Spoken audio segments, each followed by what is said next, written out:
nous ont très largement servi. Il faut savoir qu'il a un outil, il a conçu un outil qui est...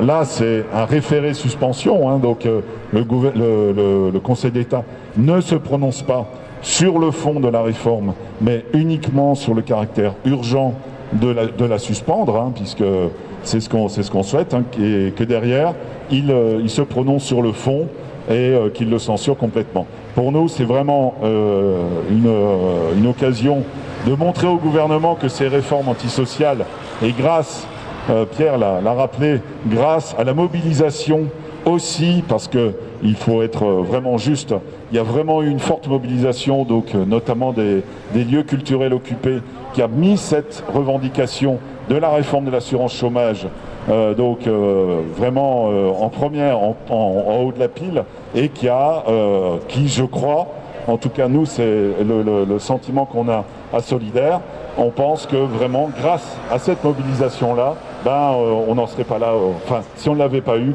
on n'en serait pas là aujourd'hui, et c'est quand même vachement bien. Donc là, on attend donc évidemment le retour de nos camarades qui vont pouvoir nous dire un petit peu comment, en gros, le Conseil d'État, là, qui a une décision évidemment politique à prendre, va pouvoir vers quoi on pense qu'il va pencher, et on espère évidemment que c'est extrêmement favorable pour nous. Je suis un guide conférencier, et il y en a pas mal d'entre vous maintenant qui savent que je devrais me présenter comme un guide conférencière, puisque je rappelle que je suis membre d'une profession à 85% féminine. Et s'il s'agit de donner mon avis sur la lutte qu'on a entamée, alors ça dépend de quel point de vue on se place. Si je me place du petit point de vue, du petit bout de la lorgnette de ma propre profession, je suis un petit peu déçu parce qu'on est beaucoup, et là nous sommes assez peu. On doit être 7 ou 8. Mais en revanche, quel bonheur que d'avoir pu sortir de notre microcosme. Quel bonheur que d'avoir rencontré d'abord les gens de l'événementiel, de la restauration, etc. Et puis ensuite, très vite, d'être, entre autres choses, entré à l'Odéon.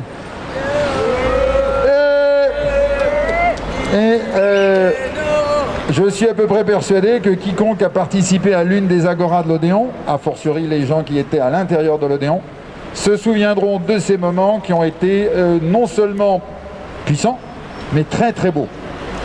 Après tout, pourquoi ne pas avoir des luttes qui soient également belles, amusantes, dansantes, et franchement, de ce point de vue-là, quel bonheur.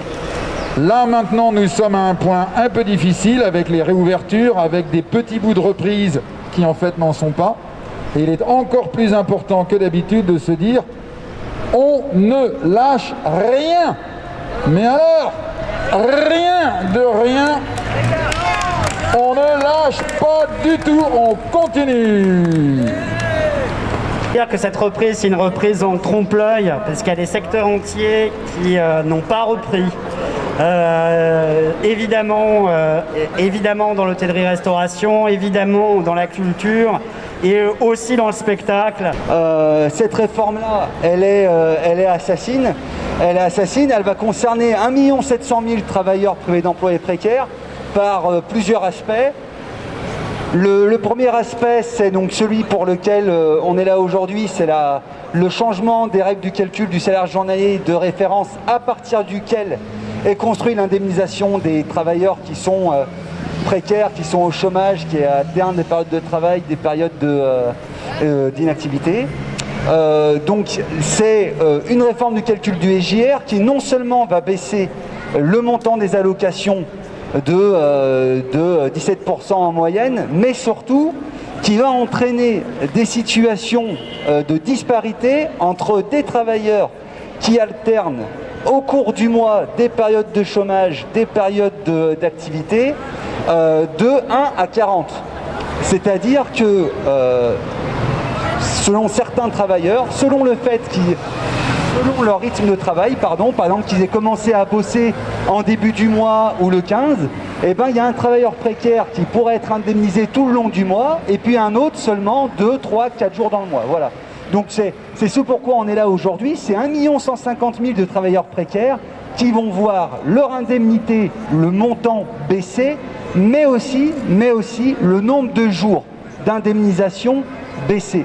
Voilà, donc c'est ça l'attaque aujourd'hui du gouvernement.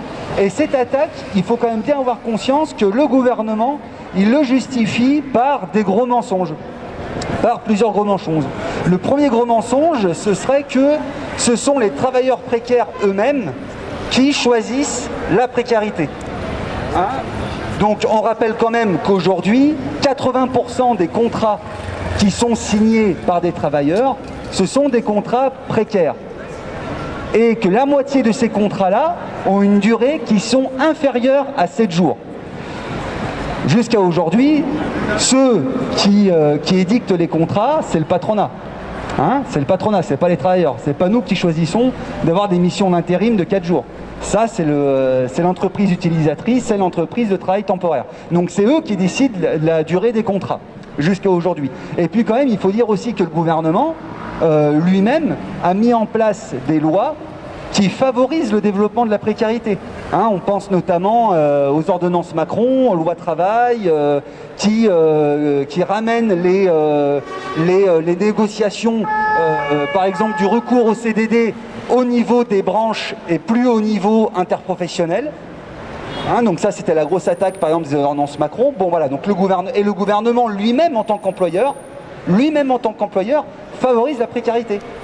La loi de la transformation publique, contre laquelle les camarades du public ils mènent une lutte comme des lions depuis plusieurs semaines, c'est bien parce que cette loi-là, elle va casser le statut et elle va favoriser le développement de la précarité dans tous les services publics, que ce soit dans les collectivités locales, dans les mairies, dans le département, dans les régions, ou que ce soit dans l'éducation nationale, que ce soit dans la fonction publique hospitalière, et ainsi de suite, et ainsi de suite. Donc l'État lui-même fait une loi, pose par décret une nouvelle convention assurance chômage que lui dit, il affiche ce décret-là pour lutter contre la précarité, alors que lui-même en tant qu'employeur développe la précarité dans ses propres services. Voilà, donc c'est scandaleux, bien évidemment, c'est un mensonge. Ceux qui sont responsables de la précarité, et ça faut le dire, c'est le gouvernement, c'est le patronat. Et donc c'est à eux de payer.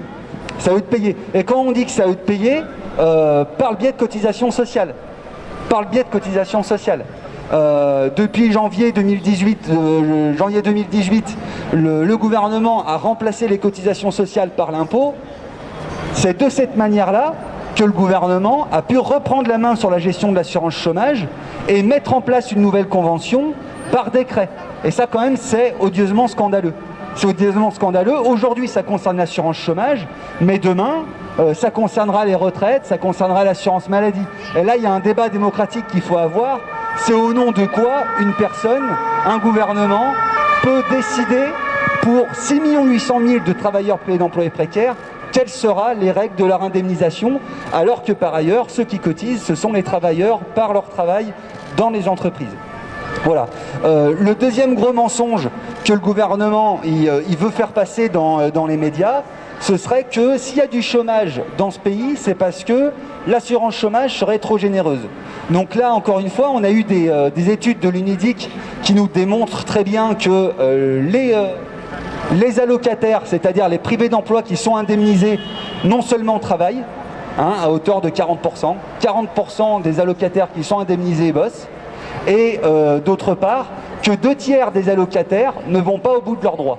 Donc cette image-là d'Épinal, du chômeur calculateur qui calculerait très finement son indemnisation pour partir en vacances aux Bahamas, bon bah ça c'est totalement faux, c'est vraiment un autre mensonge. Et du coup, il faut dire qui est responsable du chômage. Et ceux qui sont responsables du chômage, eh ben, c'est ceux qui cassent l'emploi. C'est ceux qui cassent l'emploi, et pas seulement depuis 2019, mais qui cassent l'emploi déjà depuis 20-30 ans. Bien, et s'il le souhaite, bien entendu, il pourra prendre la parole et nous expliquer un petit peu le travail qu'il a. Donc nous avons attaqué à plusieurs organisations. Je salue Élie Lambert de Solidaire, puisque donc nous étions sur le même recours, CGT, Solidaire et FSU, avec le même avocat, Maître Lioncan, qui avait aussi pour objet de défendre les fédérations de guides conférenciers. Et d'autres organisations étaient présentes, FO, CFDT, CGC et UNSA. Il manque la CFTC, vous leur demanderez pourquoi ils ne veulent pas. Ils n'ont pas trouvé de moyens juridiques, parce qu'apparemment la présidente elle a l'air d'en trouver des moyens juridiques dans tout ce qu'on a dit. Donc Il y a une longue audience. C'est censé être un dossier en urgence. Donc le premier des points qui a été abordé, c'est y a-t-il un caractère urgent? Alors, pour le gouvernement ou ses représentants, des gens et des messieurs dames qui travaillent pour le gouvernement, on dit non, il n'y a pas de caractère urgent parce que c'est pas urgent, ça n'interviendra pour le SJR que fin juillet. C'est dans suffisamment longtemps, c'est pas urgent. Donc c'est pas la peine de se presser à avoir un caractère urgent, à suspendre les allocations, un système qui serait mis en place directement au 1er juillet. Bon, voilà, ça c'est pour eux. Bon, nous on a largement démontré que c'était un caractère urgent, donc on va essayer de montrer ça. Excuse-moi, si tu veux faire un poil moins de bruit à 1 mètre de moi, ça m'arrangerait. Donc voilà, donc le premier des points, c'est le caractère urgent. Je pense qu'il a été amplement démontré. Deuxièmement, ensuite, en fait, on est rentré sur tous les points du fond. Sur tous les aspects, on a démontré qu'il y avait des profondes ruptures d'égalité avec ce mode de calcul, par exemple, du SJR au 1er janvier, avec la façon dont le gouvernement envisage sa réforme. Je ne vais pas faire le détail ici de tous les arguments qu'on a portés parce qu'on a démontré que, évidemment, il y avait, on vous renvoie à tous les exemples qu'on a donnés, comment on avait des écarts énormes de 1 à 30 par exemple entre deux personnes, que le fait qu'un contrat se décale entre le 1er du mois et le 15 du mois, ça fasse d'énormes écarts. Que des écarts puissent apparaître simplement parce qu'il y a des périodes de chômage qui se sont inscrites entre deux contrats et qu'elles ont été plus ou moins longues. Tout ça finalement a été l'objet de peu de débats techniques puisque tout était par écrit. Mais ce qui est très intéressant, c'est que la présidente de séance, qui va devoir rendre son jugement, a assaisonné les représentants du ministère du Travail en permanence. Donc on ne peut pas en présager qu'elle prenne une décision qui nous soit favorable et qui suspende la réforme de l'assurance chômage, mais elle est vraiment rentrée au fond et elle leur a dit à plusieurs reprises que leurs arguments, on ne les comprenait pas. Que quand nous on abordait des éléments très précis pour dire il y a une rupture d'égalité entre deux personnes, pourquoi est-ce qu'il y a des écarts de 1 à 30, qu'ils répondaient par des généralités et qu'ils ne répondaient pas par des réponses précises et argumentées. Alors, ils se sont embrouillés, ils sont même, d'ailleurs, on a même eu le représentant du ministère du Travail qui, à un moment, a dit le contraire de sa ministre quand il a expliqué qu'en cas d'activité partielle, on gagnait plus au chômage que l'autre. Alors, la ministre dit exactement le contraire.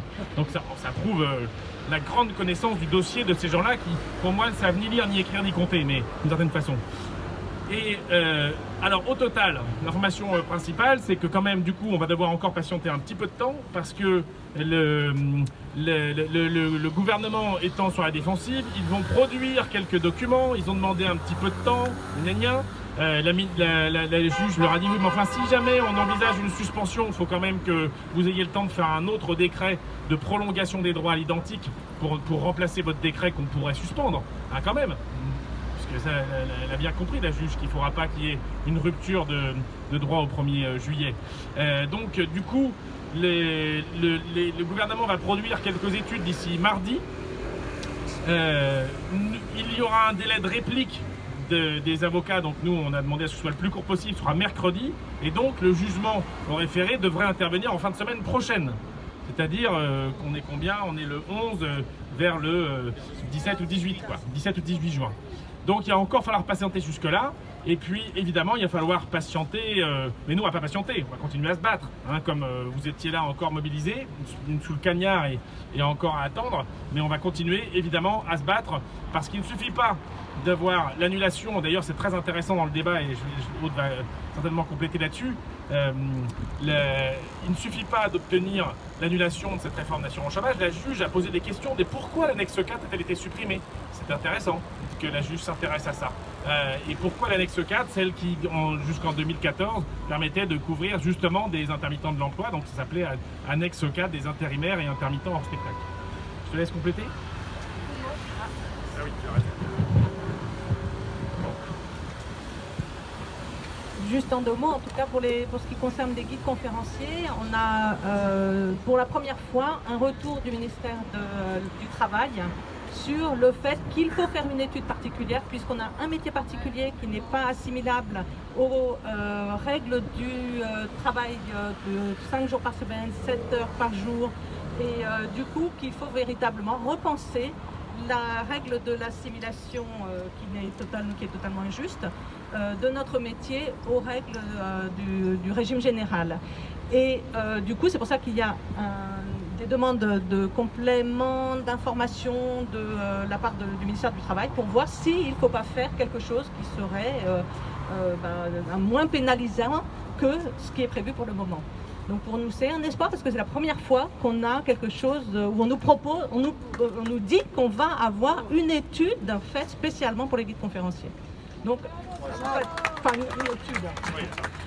Ce qui ne veut pas dire que ça va être accepté, hein. Mais en tout cas qu'il faut qu'ils réfléchissent à la particularité du métier et au fait que du coup, il faut trouver quelque chose pour prendre en considération la particularité de notre mode de fonctionnement. Il faut juste préciser que le Conseil d'État n'écrira pas la règle. Le Conseil d'État a mis en difficulté, la présidente a mis en difficulté les représentants du ministère du Travail qui disaient oui, mais bon, oui, sur les guides conférenciers, bon, on n'a pas trop regardé, on n'a pas trop travaillé, donc ils vont produire quelques études statistiques sur la profession, et notamment le fait que c'est une profession très féminine et que justement on a développé, notre avocat, mais qui était en l'occurrence le vôtre, a développé le fait qu'il y avait une discrimination envers les femmes dans le fait que c'est un métier spécialement féminin, et donc c'est aussi là-dessus qu'il y a des demandes de précision. Mais malheureusement, le Conseil d'État n'écrira pas la règle, il peut annuler les mauvaises règles. Et aussi, ce qui a vraiment été pointé plusieurs fois, c'était de dire la précarité, en fait, peut être complètement annihilée grâce à ce nouveau calcul, parce que ça incitera, vous tous, à vous masser pour faire changer les employeurs et qu'ils vous fournissent des CDI. Oui, on a quand même entendu ça de la part du représentant du ministère du Travail pour dire mais si, c'est une parfaite... Il a essayé de se cantonner à des éléments juridiques, mais en fait il a quand même pas pu s'empêcher de faire frémir l'Assemblée avec des arguments complètement fous que reprend aussi le gouvernement et les ministres, en expliquant que c'était un débat qui a eu lieu au moment d'un débat, et pourquoi y a-t-il eu un découplage, pourquoi est-ce que soi-disant, le gouvernement fait une réponse soi-disant équilibrée en tapant sur les recruteurs, alors qu'en fait le bonus-malus entrera en vigueur, si tant est qu'il soit efficace, en septembre 2022, pour 2 mois, la présidente l'a bien noté, puisqu'en novembre 2022 on négociera les règles, mais que par contre au 1er juillet tape tout de suite les règles, change tout de suite les règles de calcul pour les soi-disant profiteurs des contrats courts et de l'assurance chômage. On a largement démontré, alors notre avocat a dit, admettons que ce soit sincère cet argument. Comment peut-on imaginer, alors que toutes les études, alors on nous a prétendu avoir des études au ministère du Travail, ils n'en avaient qu'une toute petite, on a au contraire beaucoup d'études que le ministère du Travail n'a pas cité, ce qui a été relevé par la ministre, par la juge, qui montre que les gens ne choisissent pas leur contrat de travail et ne choisissent pas leur agenda. La plupart du temps, c'est évidemment les employeurs qui proposent. Et au-delà de la sincérité, au-delà de cet argument, en arrière-plan, en fait, il est largement démontré que la seule raison pour laquelle cette réforme est en cours, c'est de faire des économies sur le dos des chômeurs et de profiter de la crise pour que ces économies soient encore plus importantes que ce qui était prévu, puisqu'elles étaient censées faire 1,3 milliard d'économies par an avant la crise et qu'en font 2,3 milliards. Donc c'est en année pleine. Donc c'est bien se servir de la crise pour faire encore pire qu'avant. Et ça, je crois que c'est aussi apparu à l'audience. On verra bien ce qui en sortira. Mais évidemment, il ne faut pas vendre la peau de l'ours avant de l'avoir tué, mais on va se retrouver la semaine prochaine avec ces éléments-là. Voilà. Et merci. On continue. Et la semaine prochaine, on aura plein d'autres occasions, puisque j'imagine que vous en avez parlé en meublant pendant qu'on arrivait, comme était le temps. Il y a le sujet de la proposition parlementaire de loi défendue par Elsa Faucillon, le 17, qui, elle, justement, rétablit une annexe 4 et qui est une proposition pour avancer, justement, au-delà de la suppression des droits, pour en reconquérir des meilleurs. Merci beaucoup.